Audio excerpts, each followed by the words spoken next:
Oi, eu sou o professor Enes Carvalho, do curso Cuidador de Idosos. Como a gente falou nas aulas passadas, a gente está falando um pouco sobre a fisiologia do envelhecimento. E como eu pontuei na questão anterior, dentro do processo da fisiologia do envelhecimento, ela acaba afetando vários órgãos, vários sistemas, e dentro desses sistemas, como eu falei, o último foi o sistema renal.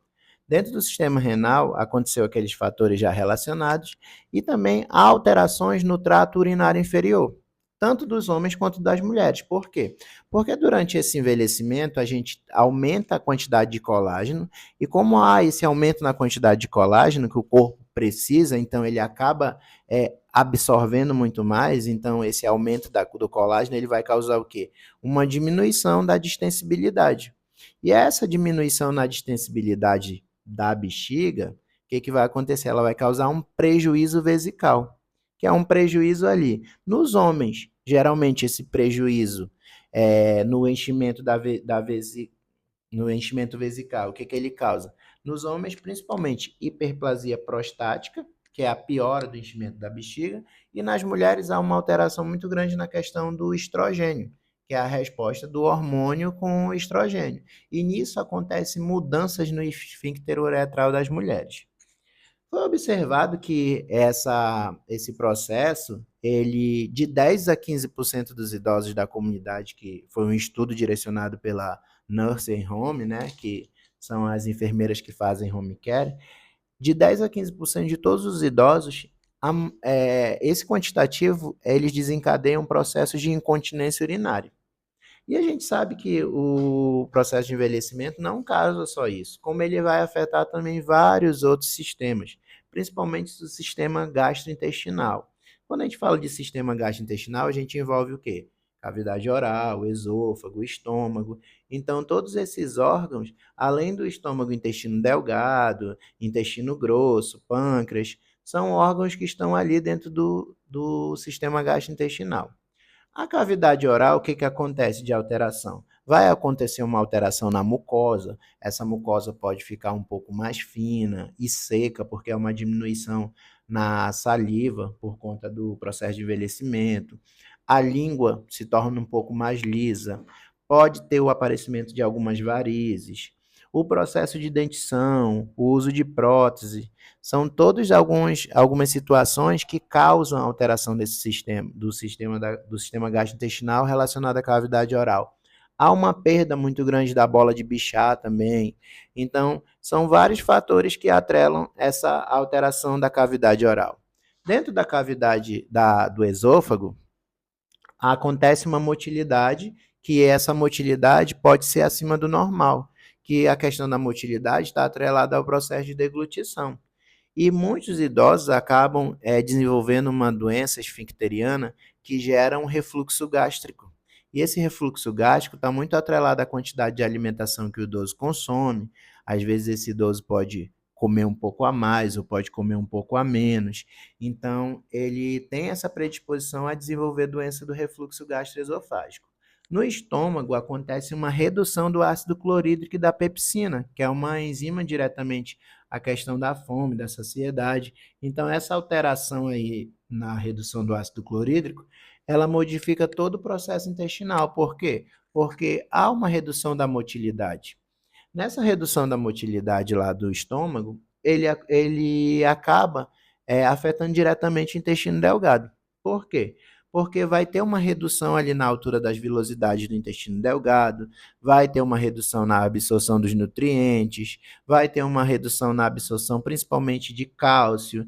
Então, essa queda na absorção do cálcio, ele vai gerar o quê? Mais ou menos 1,25 do hidroxicolecalciferol, que isso afeta diretamente na diminuição de vitamina D, vitamina E, às vezes pode desencadear a perda de potássio, perda de sódio excessivo. Então, toda essa redução no processo de absorção do intestino delgado vai causar o quê? Causa até uma diminuição da sensibilidade da mucosa à proteína que liga diretamente o cálcio, tá? E assim, não só isso, porque a alimentação também com o processo de envelhecimento, ela vai mudando gradativamente. E a gente precisa ter um olhar muito cuidadoso. Porque o que que acontece? Quando a gente continua aí no sistema gastroesofágico, a gente fala de intestino delgado. No intestino delgado, há de 40% é o processo de desenvolvimento de diverticulite, principalmente em idosos por conta desse processo absortivo, por esse processo de motilidade. Então, a gente sabe que aí o sistema gastroesofágico ele está ligado aos órgãos auxiliares, principalmente ao pâncreas, né? Que o pâncreas, durante o processo de envelhecimento, ele há uma redução no tamanho do pâncreas porque ele causa um processo chamado fibrose. Então, essa redução na produção da lipase, da tripsina, na redução até da insulina. Então, essa redução aí desses órgãos específicos pode estar atrelado que ao aparecimento de algumas patologias, certo? Como acontece também alterações no sistema hepatobiliar. E dentro das alterações do sistema hepatobiliar, a gente pode destacar, por exemplo, a diminuição no número do peso e o total dos hepatócitos, que estão as células ali do fígado. A síntese proteica, ela acontece de forma preservada no fígado mesmo a pessoa sendo idoso, mas ela tem uma proliferação do ducto biliar ali na questão da secreção da bile, ela tem uma diminuição no fluxo sanguíneo hepático, bem como ela ali no retículo endotelial, na questão da síntese do colesterol e nessa produção da bile. Pode ver que alguns idosos eles têm predisposição a desenvolver doenças como colelitíase, problemas no pâncreas, que também está relacionado às vezes com o sistema hepatobiliar. E além desse sistema hepatobiliar, a gente fala principalmente de quê? Alterações do sistema nervoso central. Principalmente o quê? Na função intelectual. Nessa função intelectual, na faixa dos nossos 20 a 30 anos, a gente tem um processo expansivo dessa intelectualidade. Até os 80 anos. Quando dos 80 anos para cá, para lá, o que que acontece? Acontece um período que a gente sofre esse declínio.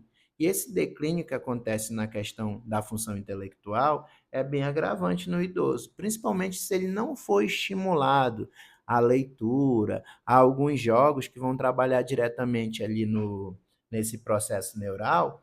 E aí, nesse ponto de vista, a gente pode avaliar que algumas doenças do sistema nervoso central, como Alzheimer, estão relacionadas a essa função diretamente no intelecto, tá?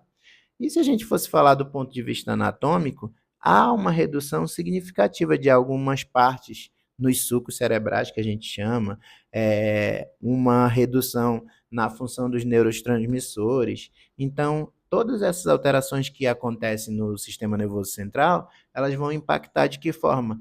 Na questão da funcionalidade do cérebro. Então, essa alteração, até na questão, na funcionalidade do cérebro, ela pode afetar diretamente quem? O sono no idoso. Vocês já notaram que o idoso, às vezes, ele passa o dia meio sonolento, ele senta para ver alguma coisa na televisão, ele dorme no sofá, ele dorme na cadeira, e quando é à noite ele não consegue dormir, porque ele tem uma alteração no ciclo sono-vigília, que a gente chama, né? E às vezes essa alteração também, a gente tem uma parte do sono que é o sono REM. O sono REM não se altera, mas o que que acontece? Alguns estágios que ele deveria despertar mais fácil, ou então entrar em sono profundo, acaba sendo reduzido ou então diminuído. Então, dentro dessas alterações do sistema nervoso central, a gente tem vários outros fatores que a gente pode pontuar, como o declínio no controle da postura do idoso, na sensação tátil, na sensação vibratória, atrelado ao sistema nervoso, a gente pode falar na questão do sistema olfativo, do paladar, do apetite, a sede. São vários fatores que são afetados diretamente pelo envelhecimento. A diminuição na acuidade visual, na questão da profundidade. Então, o idoso acaba comprometendo vários outros pontos relacionados ao processo de envelhecimento. E até a questão de adaptação em ambientes diferentes, tá? Se o idoso ele está habituado a morar em determinado local e ele é retirado daquele local, enviado para um local novo, ele pode acontecer até uma questão de um delírio que a gente chama, e também esse local, se não for propício a ele, ele pode estar sujeito a quedas, a fraturas, a lacerações de pele, que acontece muito com os idosos, principalmente os idosos que querem ter uma vida normal e ativa.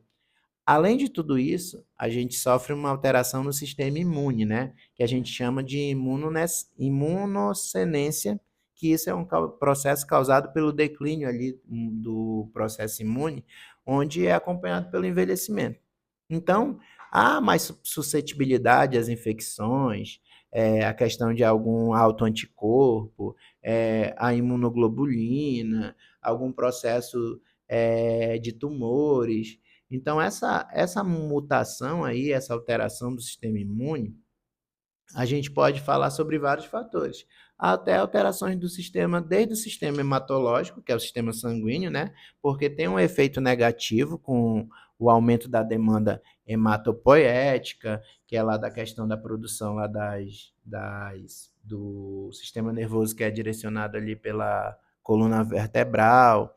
E ali aquele processo ali, há uma perda gradativa na produção de algumas hemácias, na produção de hemoglobina, e essa queda aí pode trazer o quê? Pode trazer anemia, alguns estresses fisiológicos. Então, assim, essa questão da diminuição na produção de algumas células ali da medula, né?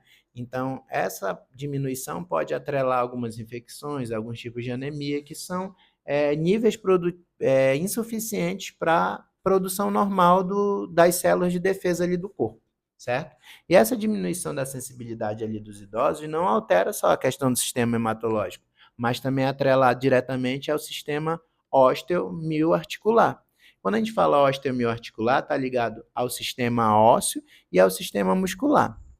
E aí, essa aula de sistema ósseo e sistema muscular, eu vou deixar para a próxima aula, que a gente vai falar sobre sarcopenia, tá? Que é uma doença direcionada aos idosos, e a gente pode abranger um pouco mais, com mais calma. Um abraço e até a próxima.